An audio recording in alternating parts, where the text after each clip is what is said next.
Well, it's a historic day for Palestine at the UN General Assembly as it gets underway with at least half a dozen countries set to officially recognise Palestinian statehood. More world leaders are supporting the move, hailing self-determination as the best chance for building peace. At an emotional ceremony in London, the Palestinian flag was hoisted at what is now the Palestinian Embassy, a day after the UK formally recognised a Palestinian state. Ambassador Husam Zomlot highlighted Palestinian resilience and aspirations.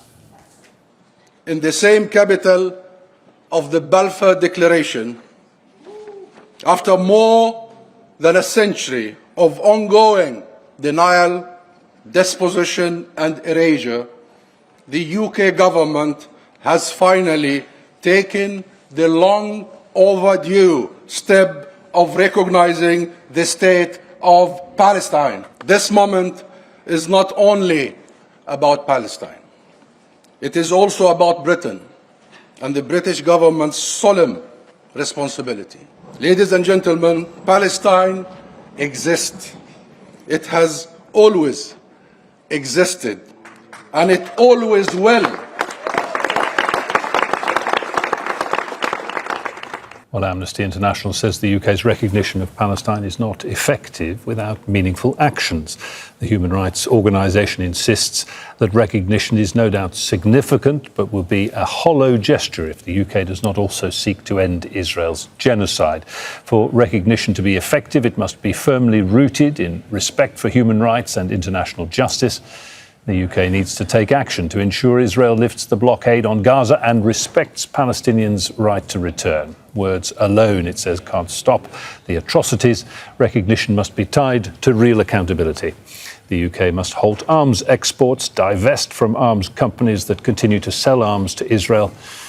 Well, with all of that in mind, Shakat Adam is an independent member of the UK Parliament who presented a bill last year on the recognition of a Palestinian state. He was at what's now the Palestinian Embassy earlier today and joins us from London. I watched that press conference and the flag raising as well. You were there in person, emotional, powerful, poignant, and a real sense of hope for the future. Do you stand by that?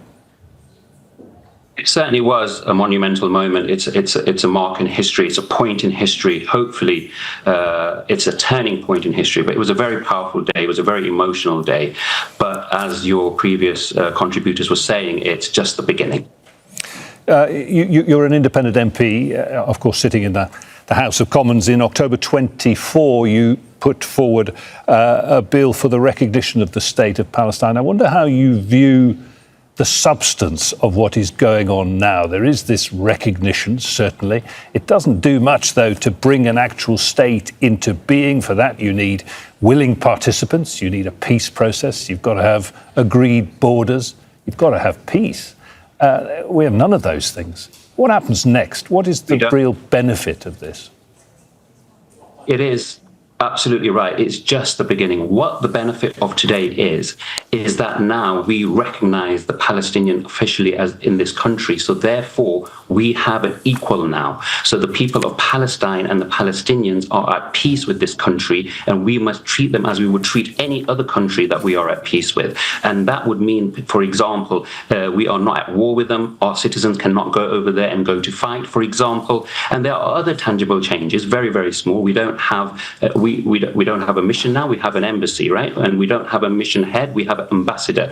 And those are small changes, and they don't mean anything significant on the ground at this moment in time. But this is one moment very late, too late, because let's remember in 2014, this House, in the House of Parliament, overwhelmingly, unbindingly, obviously, but overwhelmingly decided and agreed to the recognition of a Palestinian state. And if we had done it then, it would be very, very different, because that wasn't at a time of war and conflict. But we are where we are at the moment, and we must use this as the first step to achieve everything else that you mentioned. Do you get the sense that Keir Starmer's government recognises that this is just a first step, that there is much more that needs to be done, indeed that he will come under a great deal of pressure to use some of the UK's influence to pull some of the levers, economic, trade and otherwise, to put real pressure on Israel, potentially even putting his relationship with the Trump administration on the line? Do you think they're willing?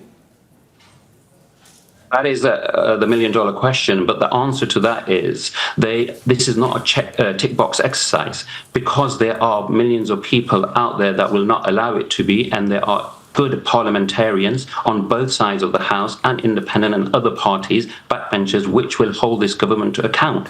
It was, my election in part was because, and along with my independent alliance members, because of what was happening in Gaza. So the people that voted us in are acutely aware that this cannot be just a tick box exercise. And if Keir Starmer and his government think that this is something that they can say we have achieved, let's be perfectly honest. It wasn't a sense of leadership. It wasn't announced as a vision or a plan. It was due to so much pressure from international community and the local community, and then most importantly the electorate, which has put the pressure on them.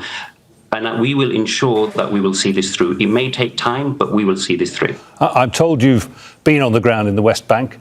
You've seen for yourself the way in which Israel is expanding its illegal settlements there, in essence, making step by quicker and quicker step the whole idea of a Palestinian state essentially unviable. What did you take away from that? It was an extremely difficult trip. We saw, and I saw, the annihilation and the destruction of the Palestinians in the West Bank in every spectrum of society, whether it was religious, with the encroaching in the compounds of the Masjid al-Aqsa, of Jewish settlers, whether it was cultural, where even food items were taken away from the menu, from giving it any recognition of a Palestinian heritage, whether it was educational. We met children who hadn't been to school for years, and social, and every fabric of society. They closed off towns for days on end for no reason whatsoever, so people cannot go to work. The crime rates are extremely high, but no justice is served if it's committed against the Palestinian people. It was a really tough watch. And, whilst we were there, we saw the behavior of the settlers. I myself, along with my colleague Andrew George, the MP for St. Ives, we had guns pointed in our direction by Israeli police officers and Israeli settlers. And it was 4 to 5 days of intense pressure for us to just look at what is happening on a daily basis to the Palestinian people. And I do fear that that is a real issue that we're going to have to overcome. OK, Shakat Adam, independent MP for Leicester South, sitting in Britain's House of Commons. Many thanks for your time. Thank you. Don't miss out. Get the full picture. Subscribe to Al Jazeera for reliable news and expert insights. Like, share, stay ahead.